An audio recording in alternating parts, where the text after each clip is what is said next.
Yan mga paps, muling nagbabalik DJ MBR Everyday DIY. At kung bago ka pa lang sa channel ko, yon ang hindi ko alam. Yan mga paps, after 1.5 years, no, magbibigay tayo ng update dito kay TU Moon. Magsasagawa tayo ng deep cleaning kasi mukha na siyang basurero, no.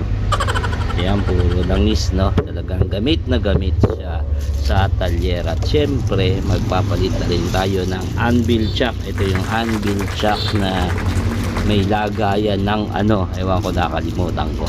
Syempre ang tanong ng karamihan, kung buo pa tong si TU Moon na XR, no. Ayan, yung may XR, ayan, nabura na eh, yung kulay dilaw na TU Moon. So ayan, naka forward, reverse, LED. So yung buo pa, no. Obvious naman na ano, gulpi sarado tong si TU Moon. Ayan, umpisahan na natin ang pangangalikot.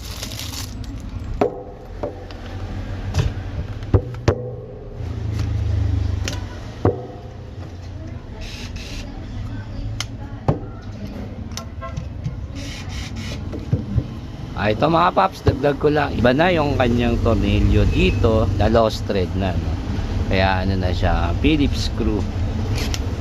Uy, ayaw, ang tigas ha.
Dagdag ko mga paps, hindi ko naman binibuild up to si TU Moon, na GM1 yung binigay. Maganda yung baterya, matagal siyang malobat.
So yan mga paps, pwede na tayo mag-assemble. Singit ko lang to. Etong may mga bearing, no.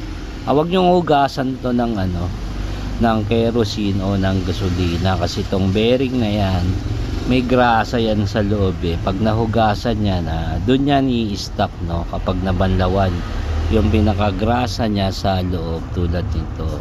So ang ginawa ko rito, pwede na to punas-punas lang to, no, o kaya yung basaan idip mo sa kerosene o sa gasolina, punas-punas lang.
Mga paps, yung bago nating anvil chuck, no, tulad ng sinabi ko kanina na meron siyang butas na para pwede sa mga iba't ibang screw.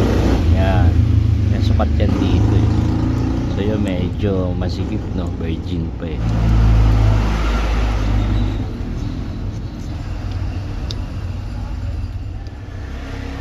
So ito, dagdag ko na rin mga paps. Ito may baliktaran tong plastic na to eh. So yung pinaka groove, no, yan yung nakaharap dapat.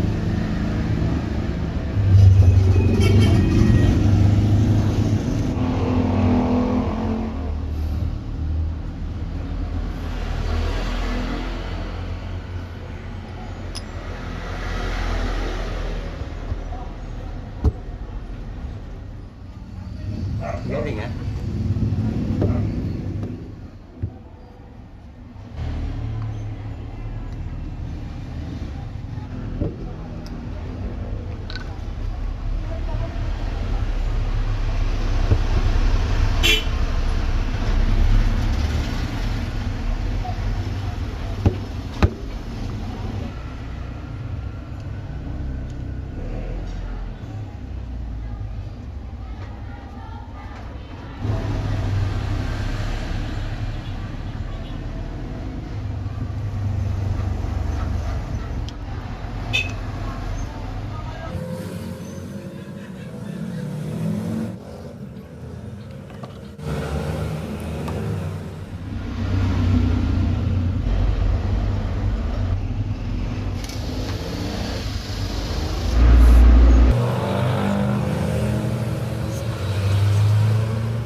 tapos na ang ating pangangalikot. Ngayon lang tayo nagkaroon ng oras para linisin tong impact wrench na to. Yun, meron tayong shoutout request. Siyempre, pagbati kay Bossing Berting Rapols 3558. Ayan, salamat po sa inyong panonood. Alon mga paps, ito po si DJ MBR na pansamantalang nagpapaalam. Salamat mga paps.